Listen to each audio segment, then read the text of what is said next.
Hey guys, this is Rahul and I again welcome you to this channel of mysearchy.com.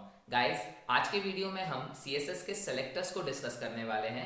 मैंने आपसे पिछले video में ही कहा था कि CSS ने हमें टोटल 60 सेलेक्टर्स प्रोवाइड करके रखे हुए हैं, जिसमें से कुछ बहुत फ्रीक्वेंटली यूज होते हैं और इनसे लगभग हमारा 95% काम हो जाता है। सो बस इन्हीं सेलेक्टर्स के बारे में आज हम डिस्कस करने वाले हैं। सो आ जाइए हमारी कोडिंग स्क्रीन पर।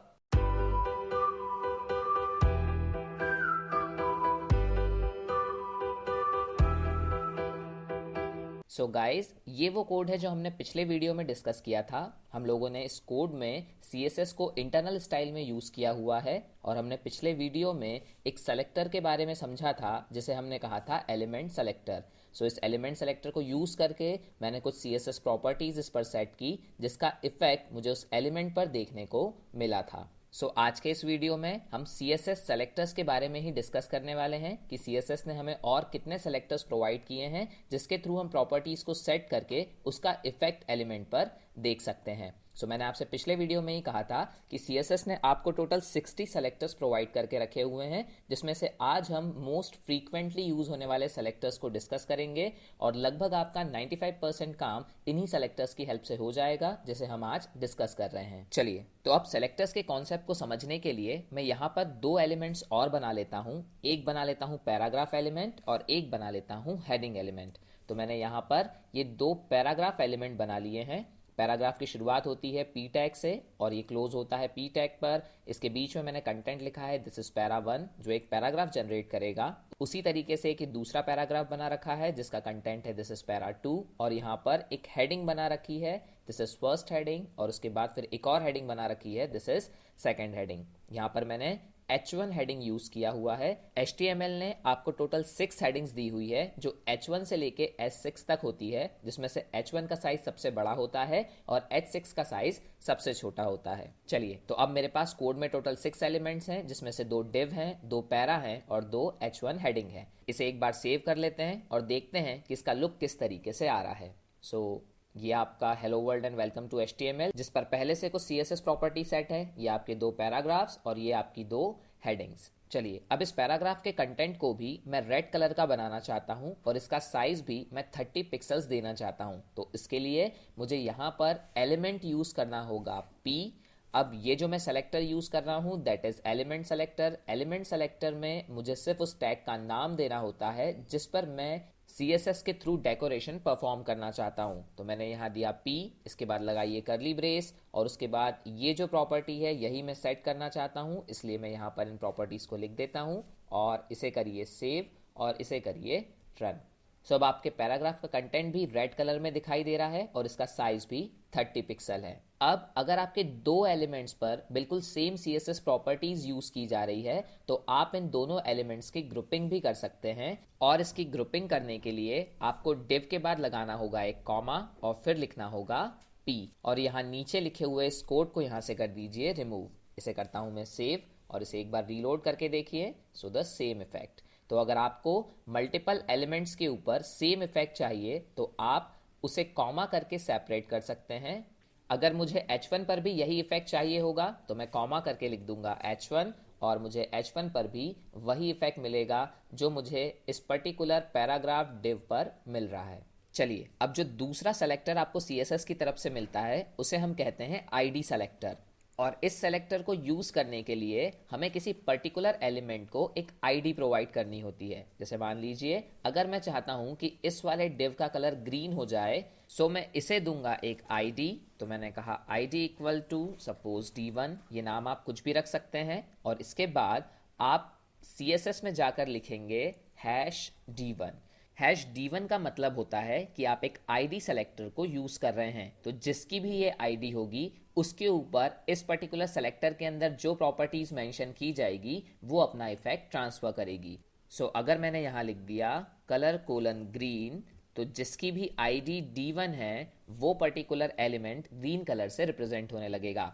मैंने इसे करा सेव और इसे करते हैं रीलोड। देखिए वेलकम टू HTML विजिबल हो रहा है ग्रीन कलर में। अब अगर आप यहाँ पर नोटिस कर रहे हैं तो यहाँ पर ऊपर एलिमेंट सेलेक्टर ने जहाँ डिव के कलर को रेड किया था वहीं अब इस आईडी सेलेक्टर ने हमारे डिव के कलर को ग्रीन कर दिया। मतलब इस पर्टिकुलर डिव पर पहले इस वाले div सेलेक्टर की वजह से कलर रेड हुआ और बाद में उसी सेटिंग को ओवरराइड कर दिया इस id सेलेक्टर ने। अगर मैं इस सीक्वेंस को बदल भी दूं, मतलब पहले मैं id सेलेक्टर को यूज करूं और बाद में मैं एलिमेंट सेलेक्टर को यूज करूं, तो भी एलिमेंट सेलेक्टर के ऊपर id सेलेक्टर अपनी वैल्यूज को ओवरराइड करता है। मतलब अगर इसको मैं ऊपर नीचे भी लिखूं तो भी मुझे अभी भी कलर मिलेगा ग्रीन। सो मैं इसे सेव करता हूं, इसे करता हूं reload, the colour is still green. मतलब id सेलेक्टर एलिमेंट सेलेक्टर की वैल्यूज को ओवरराइड कर देता है। चलिए अब इसके बाद जो तीसरा सेलेक्टर हमें CSS प्रोवाइड करती है उसे हम कहते हैं क्लास सेलेक्टर।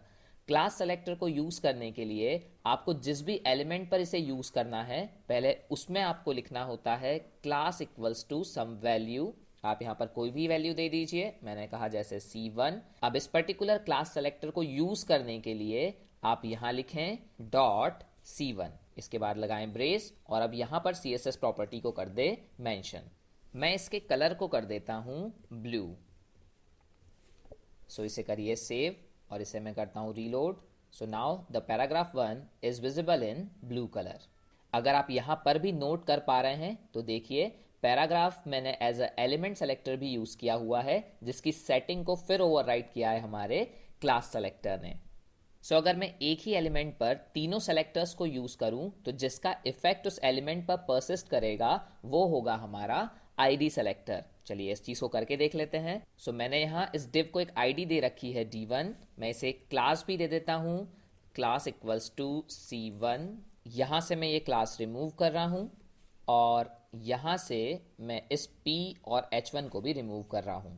सो अब देखें एक ही div पर हमने तीन सेलेक्टर्स को यूज किया है। एक id सेलेक्टर है जिसने कलर को ग्रीन किया है, एक एलिमेंट सेलेक्टर है जिसने फॉन्ट के साइज को 30 पिक्सल किया है और कलर को रेड किया है, और फिर एक क्लास सेलेक्टर है जिसने कलर को ब्लू किया है।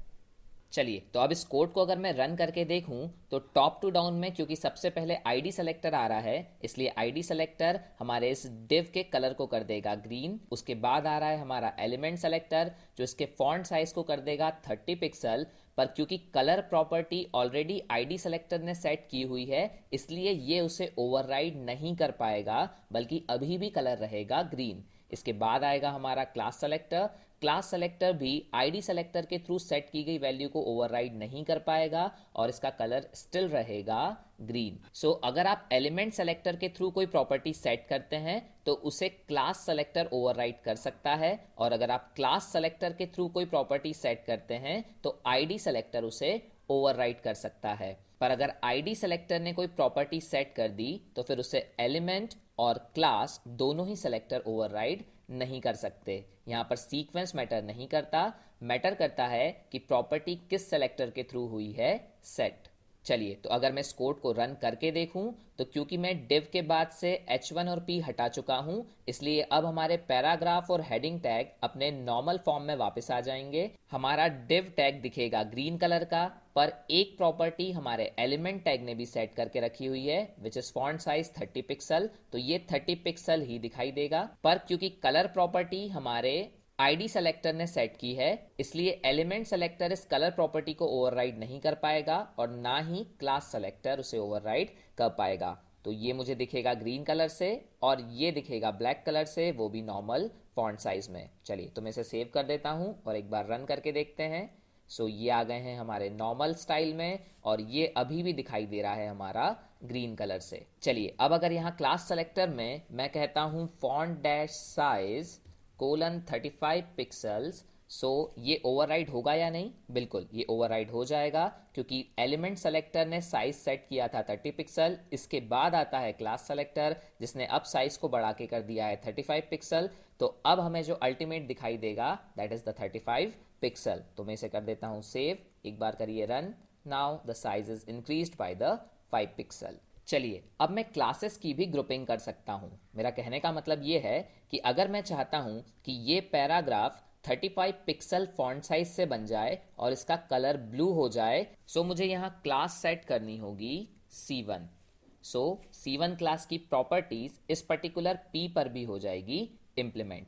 अब साथ ही मैं ये चाहता हूं कि ये जो दिस इज पैरा 1 लिखा है ये बोल्ड में दिखे, बट ये वेलकम टू HTML बोल्ड में ना दिखे। इसका मतलब इसके अंदर अगर मैं कहता हूं font dash weight colon bold, तो वो क्योंकि क्लास C1 इस div की भी है और इस पैरा की भी है, तो उन दोनों पर इफेक्ट को कर देगा ट्रांसफर। सो मैं यहां पर नहीं लिखना चाहता फॉन्ट डैश वेट, बल्कि मैं उसके लिए फिर एक अलग क्लास बनाऊंगा। मैं कहूंगा .c2 और मैं यहां लिखूंगा font dash weight colon bold. और अब ये जो आपने क्लास बनाई है, ये क्लास आप इसी पर्टिकुलर पैराग्राफ को असाइन कर दें। सो एक स्पेस दें और यहां लिख दें C2, मतलब एक एलिमेंट की एक से ज़्यादा क्लासेस भी हो सकती है। अब ये पर्टिकुलर एलिमेंट इस C1 क्लास के कारण 35 पिक्सल्स का साइज रखेगा और ब्लू कलर का दिखेगा, और साथ ही इस C2 क्लास के कारण ये अपने फॉन्ट वेट को कर लेगा बोल्ड। सो मैं इसे कर देता हूँ सेव। एक बार इसे रन करके देखें। सो दिस इज पैरा 1। एक बार इसे कंफर्म कर लें कि ये बोल्ड है या नहीं, तो मैं यहाँ से C2 को हटा देता हूँ और एक बार इसे रिफ्रेश करता हूँ। So this is the normal font, और अगर मैं यहाँ पर C2 लगा दूँ तो now it is in a bold weight. चलिए अब कुछ और सेलेक्टर्स को समझते हैं। इसके लिए मैं इस कोड को थोड़ा चेंज करता हूँ। सो मैंने यहाँ पर 3 पैराग्राफ एलिमेंट्स बना रखे हैं और यहाँ से CSS की हर सेटिंग को रिमूव कर दिया है। सो मैंने यहाँ पर 3 पैराग्राफ एलिमेंट्स बना रखे हैं। अब मैं ये चाहता हूँ कि ये जो फर्स्ट वाला पैराग्राफ है और ये जो थर्ड वाला पैराग्राफ है, ये मुझे रेड कलर से दिखाई दे, बट ये जो सेकेंड वाला पैराग्राफ है ये मुझे दिखाई दे ब्लू कलर से। तो ऐसा करने के लिए जो शॉर्टेस्ट वे होगा, उसमें हम पहले एलिमेंट सेलेक्टर यूज करेंगे P, जिसके थ्रू मैं कलर को कर दूंगा रेड। बट ऐसा करने से तीनों ही पैराग्राफ के कलर हो जाएंगे रेड, पर मुझे इस सेकंड वाले पैराग्राफ का कलर चाहिए था ब्लू, इसलिए मैं यहां पर लिखूंगा class equals to P1 and यहां दूंगा .P1 और इस .P1 के अंदर कहूंगा कलर कोलन ब्लू।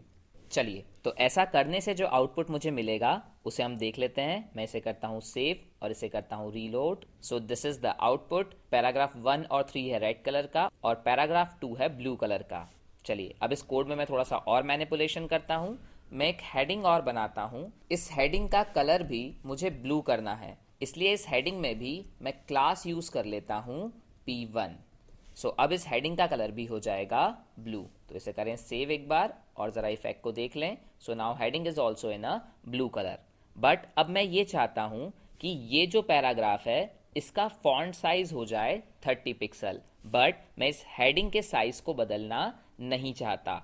सो अगर मैं इस पैराग्राफ के साइज को बदलना चाहता हूं तो मुझे यहां पर .P1 में लिखना होगा फॉन्ट डैश साइज 30 पिक्सल, लेकिन ऐसा लिखने पर क्योंकि H1 की क्लास भी P1 है तो उसका साइज भी हो जाएगा चेंज। सो अगर आप इस क्लास P1 के थ्रू इस पैराग्राफ के फॉन्ट साइज को चेंज करना चाहते हैं, पर साथ ही आप ये भी चाहते हैं कि इस P1 में चेंज करने पर उसका इफेक्ट हेडिंग पर रिफ्लेक्ट ना हो, तो आपको यहां पर लिखना होगा P.P1।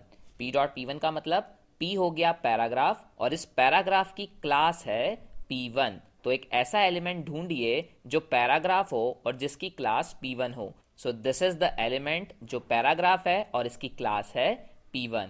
सो यहाँ आ जाइए और इसमें लिख दीजिए font dash size colon 30 pixel. इसे कर दीजिए बंद, इसे करिए सेव और अब इसे चला कर देखें। So now the paragraph is of size 30 pixel, पर हेडिंग के साइज में कोई भी चेंज नहीं हुआ। सो इस तरीके से आप दो सेलेक्टर्स को ग्रुप करके भी इफेक्ट को एलिमेंट पर कर सकते हैं ट्रांसफर। सो गाइज, अगर आपको ये वीडियो पसंद आया हो तो इसे लाइक और शेयर जरूर करें। साथ ही चैनल को सब्सक्राइब करना ना भूलें और HTML और CSS से जुड़े हुए नए वीडियोस के लिए हमारे साथ बने रहें। सो गाइज, आज के लिए इतना ही। Bye bye, thank you.